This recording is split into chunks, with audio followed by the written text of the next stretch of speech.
the enrollment of learners after these 2 years has been very elastic. In other words, it has been uncontrollable. They just come in. But now we have got an elastic recruitment of staff, an elastic expansion of classroom space. Space is a big issue because of COVID. There is a requirement of social distancing or physical distancing. So it makes the problem even worse. How do you accommodate double the children at the same time, increase the spacing? Now, social distancing in a small room, it is not possible. If you want to separate them in 2 streams, you will require another room which is not there. Then you would also require another teacher who may not be there. You can't immediately again construct another toilet, another girls' washroom.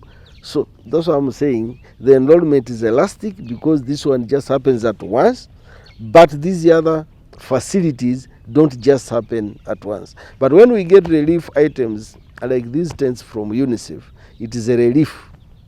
It is a relief, although they may not be having furniture. That's why we recommended tarpaulins. That if you put up a tent, then you can put tarpaulins down. That is far, far, far much better than children just sitting directly under dust on the bare floor.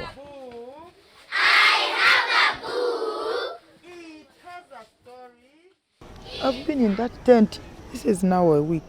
The design, there's nothing much that they can change from my class because the structure looks like a permanent block. So I'm happy. I don't think there is any additional thing that I need there. I will do much as I can to improve the environment inside because to me they are not tents, they are my classes. Yeah. For the school reopening project, we are talking potentially about a very large number of tents. If everything goes right with the shipping pipeline that we have from offshore, we are looking at 400 to 500 tents arriving over the next couple of months.